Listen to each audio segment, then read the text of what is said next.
Hi there. Thanks for tuning in. This is the Follow Your Passion podcast. I'm your host, Erwin Wils. I'm a mindset and business strategist and founder of Millionaire Life Strategy. In this podcast, I'm interviewing my clients and other entrepreneurs that are following their passion and make a good living out of it. When you want to know more about me or what I can do for you, check out my website, millionaireLifestrategy.com. But first, check out this episode of Follow Your Passion.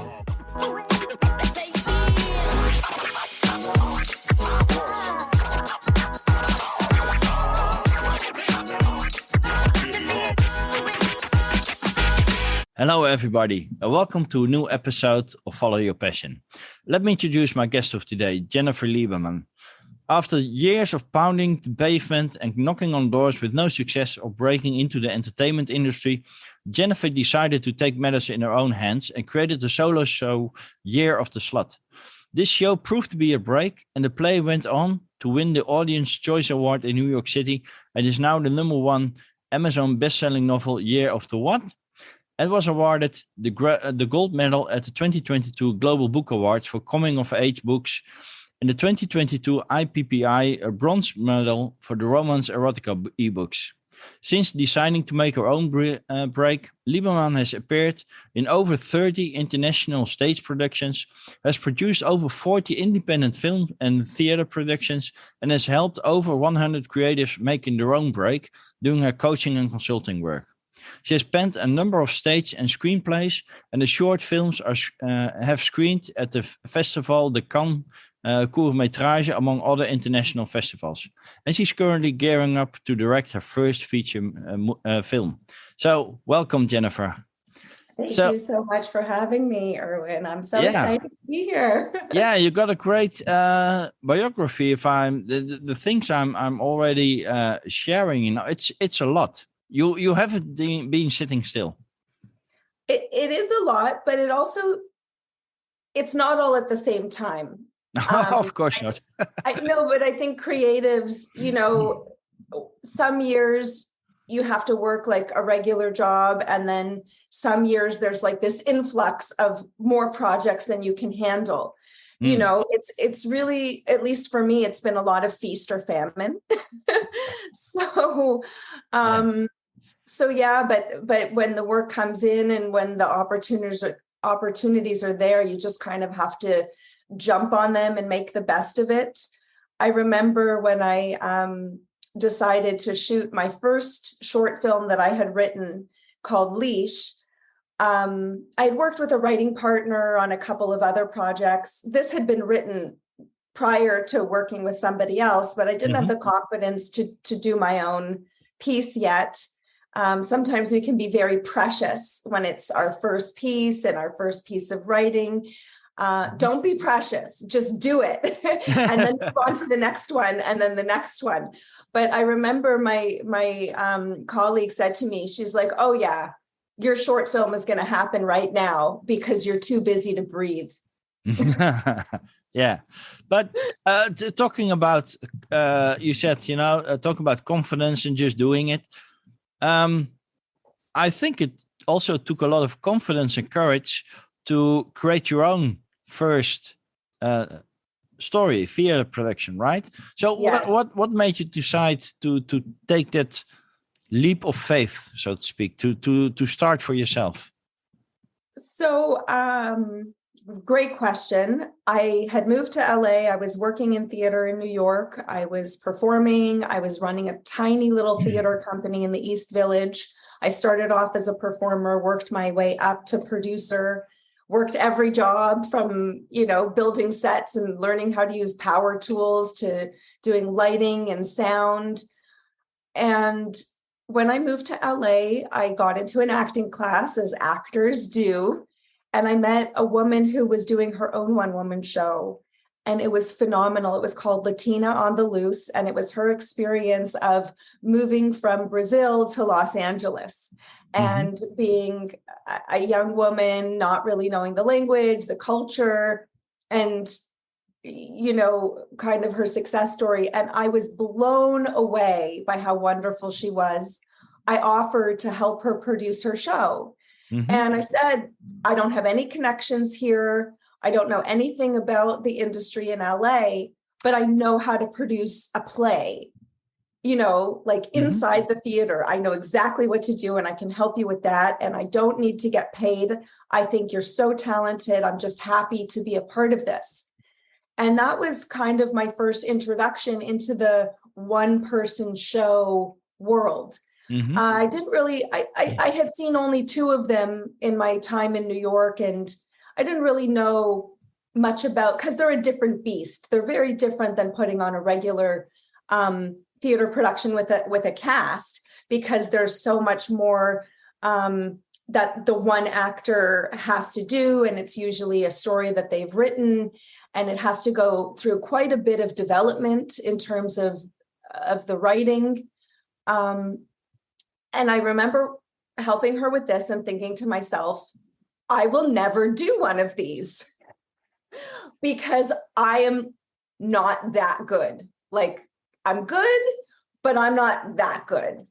And a couple months later, I did a creative workshop, and a woman in the workshop, her husband owned an agency in Los Angeles, and she suggested that I write myself a showcase piece that could showcase my writing and showcase my acting, and to kind of tailor it to show my range. So I never thought I was capable of doing something like that. But I also had so much trouble my first kind of year and a half in LA, just trying to get a door open. So I took her advice.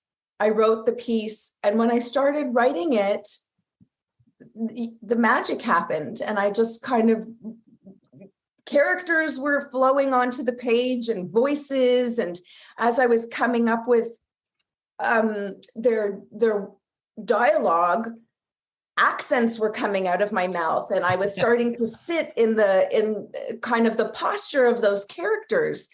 And I was really shocked at what was coming out of me. And it's amazing, because I tell people all the time, like, we all have some sort of magic inside of us, but unless you do something so different from what you've normally been doing, you have no idea how it's going to get unleashed. Oh, definitely. Yeah. So many of us tend to do the same thing over and over again, and we keep getting the same results, thinking, I'll just work harder, I'll just try harder, I'll just do more of the same. Yeah. And they say, here's your comfort zone, and like the magic is over here. So I went over here. Yeah. Nice. And I realized that, wow, I could do this, and I'm much better than I gave myself credit for. But also, until that point in my career, I never had the opportunity to stretch myself in that way. So I ended up playing 10 characters. And if you've ever seen the movie La La Land with Emma Stone and Ryan Gosling, she did a one-woman show trying to get people in Hollywood to notice her. Nobody really came. That's kind of what happened with mine. But I realized how fulfilling it was to actually get to do what I moved to LA to do, which was to perform, to write, to basically be the creative person, as opposed to spending all my time trying to get a foot in the door, trying to get someone to notice me, trying to get someone to hire me. And I realized, okay, like maybe nobody of note came to this one, but also plays don't start on Broadway. They start in someone's living room, they start in someone's imagination. Yep. And I realized, okay, there's something here, even if I'm not going to get the industry recognition that I would like, or get the doors open that I would like. This is worthwhile pursuing for my own creative fulfillment. And also, there's nothing worse than being an out of work actor with nothing going on. So working on this didn't take away from my ability to submit to auditions and still try and find the agent and still try and find the manager. But at least now when I meet people, oh, I have a one-woman show that I'm working on and I'm developing. And I continue to develop it. And I did a couple more performances, renditions in Los Angeles, because each time I would do it, I would walk away, I would rewrite it, I would figure out how to make it better, how to make it tighter, how to make the characters more nuanced. And eventually I got into a festival in New York and mind blown, won the Audience Choice Award. Yeah. And then I just kind of realized I'm so happy and fulfilled, even creating my own small little things on a small scale, that's better use of my time than running around trying to get noticed or trying to, chase Hollywood, as I call it. Yeah, definitely. And the title of your first play is also very, I would say, controversial, right? It may offend a lot of people, but it can also make a lot of people curious what it's all about and attract them to the show. Did you choose that title on purpose? Because the title of your novel, it's more child friendly, so to speak. So I actually had the title first. Okay. So when I was going through my first big breakup, my first big heartbreak, which is what the book and show was about, I realized like, oh, wow, I have these desires, but it's hard, I'm not finding the one. And women we're all told, like, you have to wait for the one. And you can't really explore, your sexuality, and you have to be a good girl, and you have to, all of these typical stereotypes. Yeah. And I actually started writing some erotic poetry, stewing in my own kind of frustration and desire. So I initially was trying to do a play in Los Angeles. I was with a theater company, and I had pitched a play that was an experimental movement piece to my poetry. And of course, it was LA. In New York City, that would have been phenomenal. But when I was talking to this woman who was giving me these suggestions to do the one-woman show, that was what I pitched her. And she's like, oh, no, you're not in New York City. Like, you need something that's going to be commercial. You need something that's going to draw an audience. And basically, I jokingly said, well, I always thought to myself, maybe like when I'm like, in my 50s or 60s, I'd write a book called Year of the Slut about my first year after my first big breakup, where I was, kind of confused and ashamed and coming to terms with my own sexual desires and sexuality. Mm-hmm. And she's like, that's your show. That's a great idea. So I had the title first. And then for the show, I chose 5 of these poems that I wanted to do in this experimental movement piece. And I actually wrote the plot around this kind of arc of these 5 poems. So so it started off as Year of the Slut, and especially in New York, I got butts in seats. And that's when you're doing a play, that's number one. Who are you doing it for? Mm-hmm. So in New York, no problem getting people to come. I attribute the award in New York to the fact that I had this great title, that it was provocative, and people were just super curious about what's this show about. And it's actually a feminist piece about it being okay for women to have some exploration. It's a sex positive piece. And I use the example that if there was a man in his early 20s who had trouble performing, like erectile dysfunction, that would be considered a major medical issue, that there's something wrong with the biology of this human, and we have to get to the bottom of the problem. But nobody talks about female sexual desire being part of a healthy biology for women, because sexuality for women is stigmatized because we're the ones who get pregnant and have to deal with all the responsibilities, which is why there's this huge controversy going on in the US right now with the Roe versus Wade being overturned. I don't want to get into politics, but this is a very real thing. And I understand that the stigma is trying to protect women, but at the same time, we got a lot of women confused, and there isn't really an open dialogue about how it's natural and it's healthy and it's part of it's just part of a normal life. So that's definitely what I wanted to talk about. And then getting to the book, I initially had the original title on the book, and I got censored and flagged from doing any ads on Amazon and all social media across the board. So the book was dead. I published it. I spent a lot of time, editors, artwork, marketing campaigns, a lot of time, a lot of resources, money, and it was dead in the water. And after about a year of not being able to get it anywhere, publicists turned me down. Nobody wanted to deal with the word slut, even though it's a weapon that's used against women. And it's like, why can't a woman want to have sex? Why can't a woman, be confident in her sexual desire? So a colleague of mine suggested to change the title. I grappled with that decision for another 6 months because I had the title first. Yeah, and of course. The title is why everybody who heard the title, they were like, that would be a great book. Oh my God, I would buy that book. I won't even have to read the jacket. If I saw that title, I'd grab it off the shelf.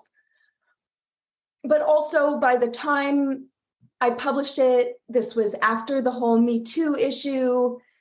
And I don't know, the literary world and the censorship on social media is so stringent in terms of not wanting to ruffle anyone's feathers, not wanting to be provocative in any way. Oh, yeah.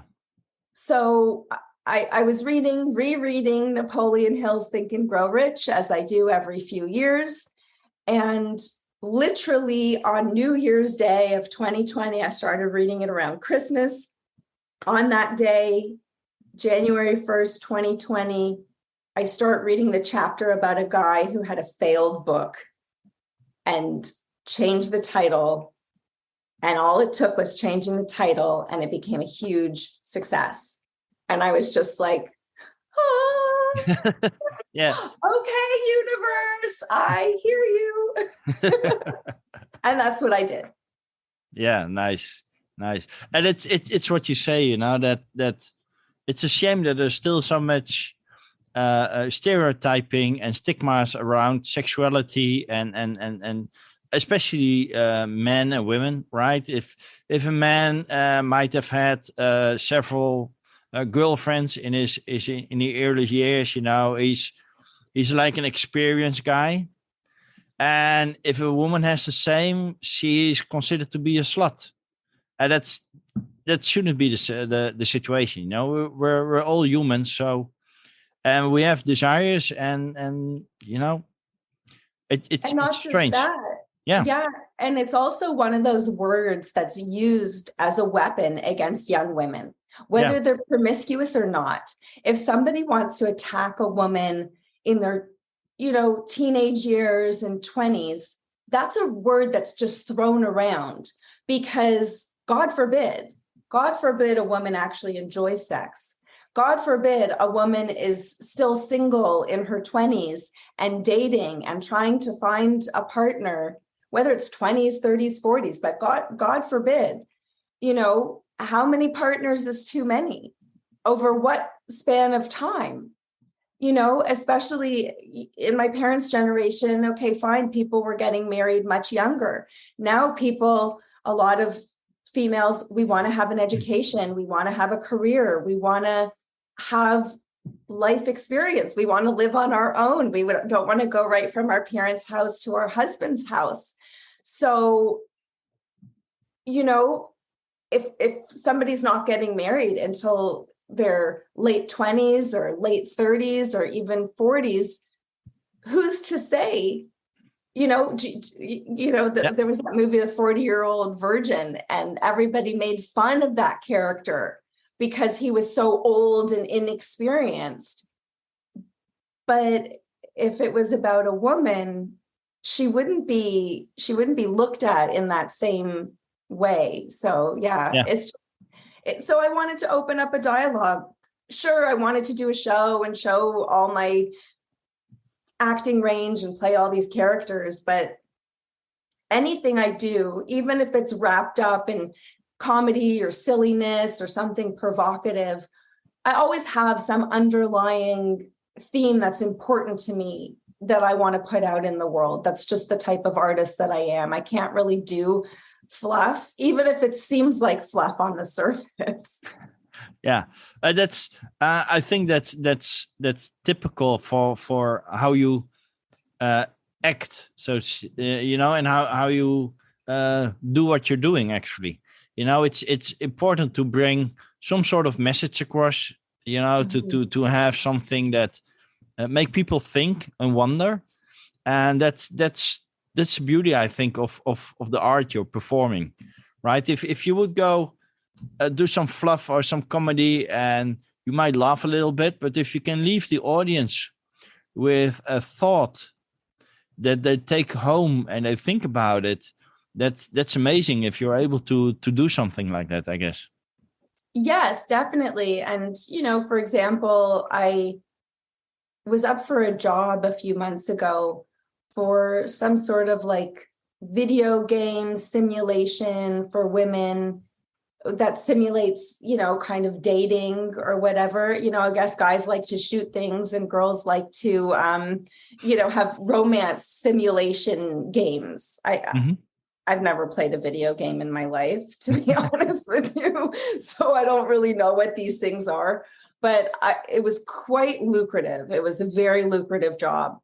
And they sent me a script of what they wanted me to fill in. And I just looked at it and I was like, I don't care how much money they're willing to pay me, because they wanted someone who could write erotica, who could write racy, who could write romance across different levels, like keeping it tame and then going all the way to like 50 Shades of Grey, who could do scripts, and specifically scripts because these are characters who are going to be talking. And I just looked at it and I was just like, I don't care how much money they're willing to pay me. I will jump out of a building if this is the type of work I have to put out. Like, it's just, and somebody else, I'm sure they would love it and it's fun for them and it's great for them and go get those dollars, go do it, but not for me.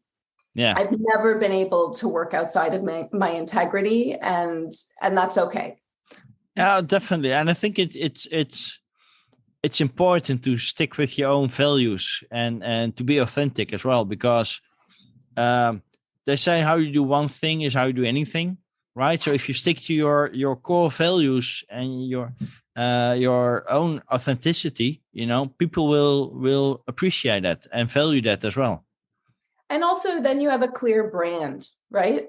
Definitely. Yeah. Yeah. So, and as I understand it correctly, you're now also helping other writers and actors to perform and produce, right?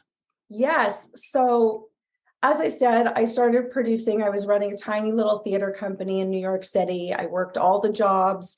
And then from there, I got into film production. So I got a lot of producing experience when I was quite young, in my early 20s.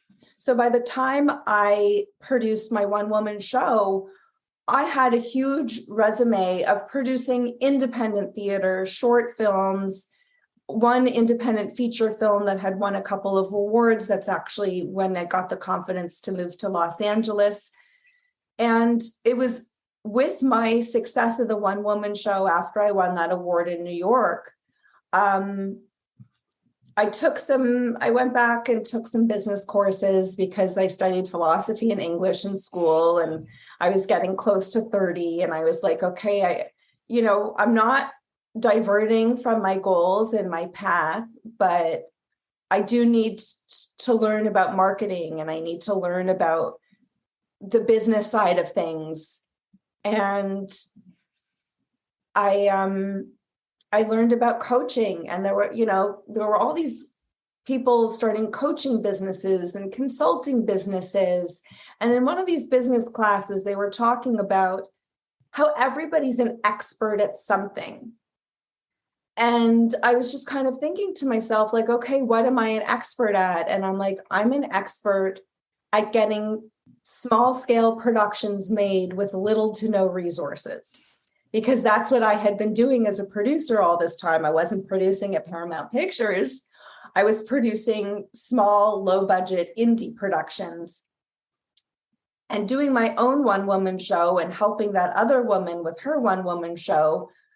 I realized I could help a lot of other actors and writers do what I was doing on the level that I was doing it, and they said, in order to help people in this business class, you don't need to be the best in the world. You just need to be about 5 steps ahead of the person that you're going to be helping.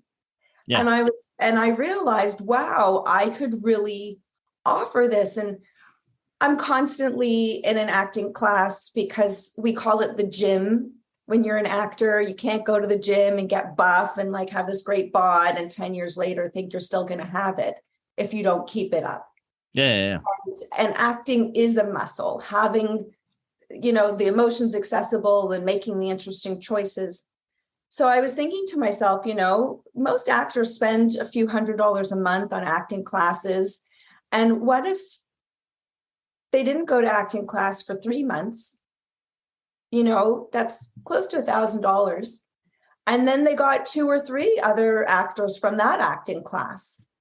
And they could pool their resources, or even $1,000 is enough to get a theater for tiny little theater for a few nights and get a show off the ground. And I realized that I could really help other frustrated actors who have so much talent and so much to give, just like I do, but just can't get a door open, or just can't get someone to look at them because they don't have enough on their resume.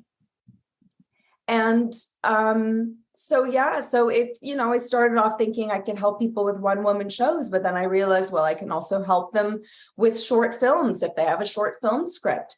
I'm talking about a 5-page or a 10-page script, or say they wrote a feature film. Is there a 5 or 10-page scene within that feature film that they can shoot as a standalone, submit it to some festivals, have a calling card, and then at the festival network and say, hey, actually, this is just a small piece of a bigger project. And it gives you something to go on. It puts you out in the world, and work begets work. Nobody cares if you're the one funding it, or you're the one who wrote it, or you're the one producing it. It's not even that nobody cares. They give you so much more credit because you're not waiting around for somebody to give you an opportunity or hand you an opportunity, and you're getting experience, and you're working on your craft, and you're getting better with each one that you do. And also with me, I get better with each person that I help.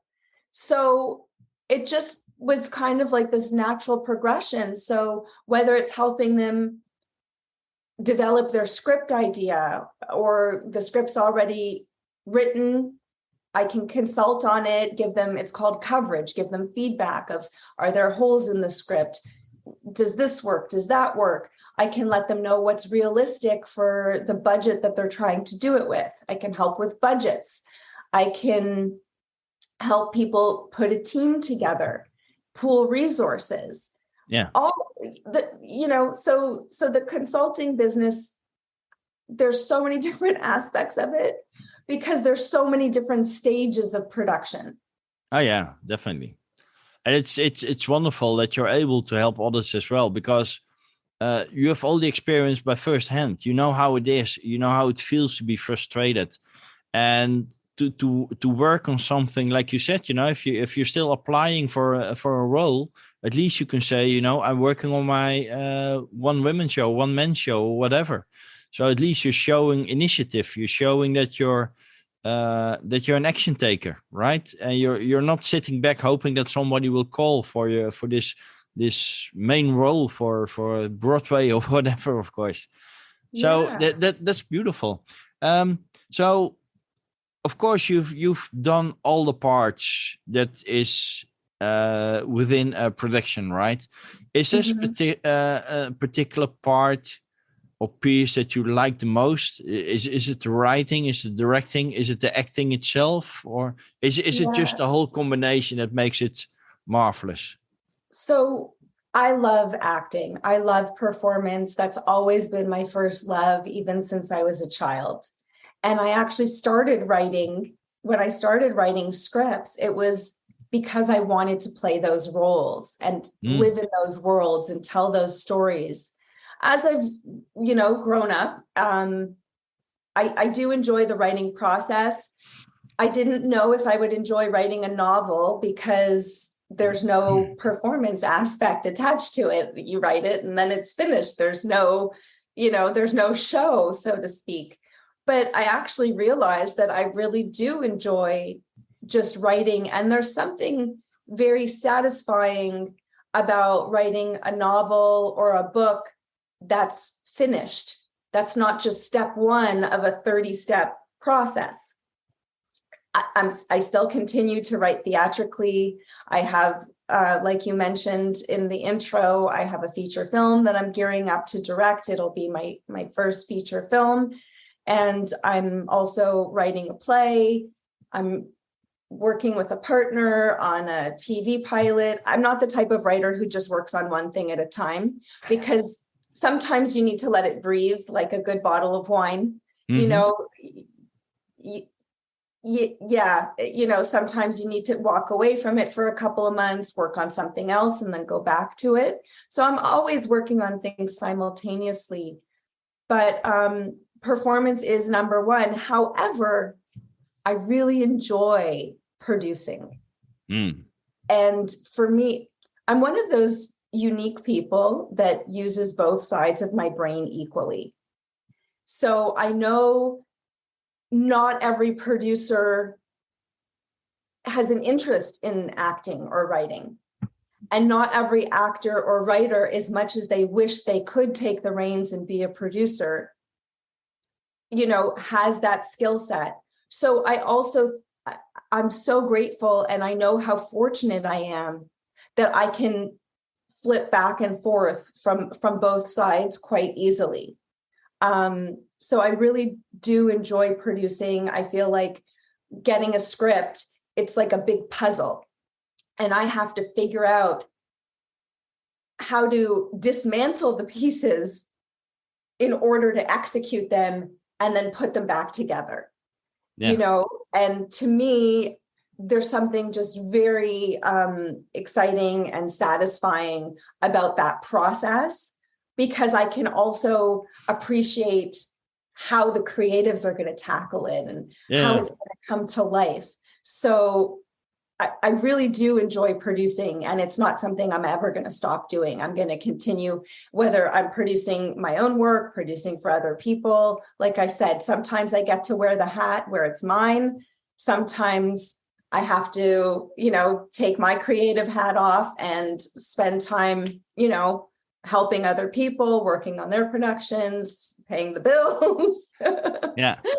And I just feel so fortunate that I am a creative whose side hustle still gets to be in my world of creativity, as opposed to, working in an office, which I've worked in several offices. I've worked in restaurants. I've worked a lot of side hustles over the years. So it's amazing that I've reached a point in my life where everything I do is within that world of creativity. Yeah, that's what we all should aim for, I guess. Yeah, and also just being open to different opportunities. I remember when I was with this theater company and the producer left the company for another opportunity, this tiny little company in New York, and the director asked me to produce the next show. And I was 22 and I was like, no, I don't want to be a producer. I want to be on stage. I want to perform. And he said, well, what if you can still be in the show and be a producer? And I was like, well, I don't know. Like, I don't, but I said yes to it. And saying yes to it's like all my success has led to saying yes to a bunch of things that I didn't want to do. So I didn't want to be I didn't want to produce, but then I did it and I realized, wow, like it was really hard at first. I was young. I didn't know how to deal with the stress. I was not a pleasant person to be around when I was producing, the first couple of shows, because I just was so young and I didn't have the faculties or the experience to handle the stress and handle the pressure and handle being in a new role that I'm stumbling through, figuring out as I go. But that was one of the most invaluable choices that I made. And then a few years later, I auditioned for a feature film and the director said, well, we're not going to use you as the lead, but we'll have like a small little role for you. And something inside me said, like, just ask him if you can work behind the scenes. And I did. And it turned out that there were a lot of inexperienced people working on that project. It was a low budget, independent film. And by the second day, I was one of the producers on the project because all of the experience I had producing theater and working through the stress and not knowing what I was doing, I can figure it out as I go on this movie, and nice. And had the confidence to delegate and tell people what to do and, anticipate problems as they were happening or before they were happening. And just like the one-woman show, never thought I would do a one-woman show, never wanted to do a one-woman show, never thought I was good enough. And you never, until you do it, this is the thing. Most of us say no to ourselves before we let the universe tell us no. And so I just started saying yes to everything. And the novel is one example of that. I never thought I was going to write a book. And what do you mean? Why am I going to waste all this time writing a book? That's time I'm not on stage. Yeah, nice. Nice. So let's talk about a little bit about your this first feature movie you're working on. What's it about? It's called Longing, and it's about 4 couples in New York City whose relationships are falling apart. And because New York is the type of city that you run into people all of the time, it's millions of people in a very condensed, small area. Mm-hmm. And there's a few chance meetings where one person from each couple runs into their past love of their life that it just never worked out for some reason. Mm-hmm. And all of these people are kind of faced with this longing and this desire of, do they stay unhappy in the situation that they're in because of grown-up responsibilities like children and finances and family, or do they take that leap of faith and try and find the love and happiness that they don't have? Nice. Do you have a launch date for the? No, I'm raising funds right now. So I have about half the money raised. And I went to the Cannes Film Festival a couple months ago, and I have the script out to some producers there to see if there's a possible co-production or so we'll see what happens. I do have some interest. I don't have any contracts signed yet. I don't want to say too much about it. No, of course not. But I am planning for a spring of 2023 production. So we'll start shooting in less than a year. That's the plan. Nice. Well, let's keep our fingers crossed and it will happen. Thank you. If you look at the past, the future looks bright. Yes, well, definitely. And I think that's important for all of us, is to keep moving forward and keep having something to look forward to. When we stop having things to look for, I think that's why COVID was so hard for all of us, because there was no end in sight for quite a while, and we couldn't make plans, and we couldn't, even people getting married or celebrating birthdays or visiting loved ones or going on vacations, all these things that we look forward to that keep us going, that keep us pushing forward in our lives, because most of us, the day-to-day is a grind. And it's those things that we get to look forward to that, keep us sane, keep us happy. And so I think that's really important. Nice. I'm afraid we can talk for hours on those subjects. I'm having a great time, by the way. If you could share a little tip or a little piece of wisdom with the audience, Jennifer, what would it be?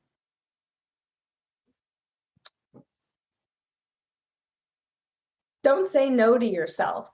I feel like we talk ourselves out of things more often than we talk ourselves into things. And studies have shown it comes from like our primitive brain of wanting to stay safe. And it's scary. It's definitely scary to take those risks and to, move to Hollywood or move to New York City or take that painting class or that singing class or go to that open mic and play a song that you wrote on the ukulele or do that stand-up comedy. I'm using aspects in the creative world because that's the world I live in. Mm-hmm. But so many of us have desires and we think we have something inside of us that maybe I could do that. But then our primitive brain shuts it down and is like, oh no, why would you do that? You can be laughed at. And, what if you fail? And that's my whole thing. What if you fail? So what? People, when I first moved to New York and got into entertainment, love to ask me, how long are you going to give it? They expect you're going to give it 5 years or you're going to give it 3 years or, and if you're not this huge success within a certain finite amount of time, then you have to move on and do something else. Well, first of all, it's taken me a lot more than 5 years to get here, number one. And number two, I used to always say, until I don't want to anymore. And I think there's this huge fear-based idea in so many of us. It's okay to try something and decide that it's not for you. But if you have that desire to try it. What's the big deal if it's not for you? What's the big deal? There are even huge stars, I'll take Russell Brand, for example, the British comedian. He was a big Hollywood star and it wasn't for him. And he left Hollywood and he's doing his own thing now. And I take that example because he's a recognizable name, but it's okay. It's okay to fail.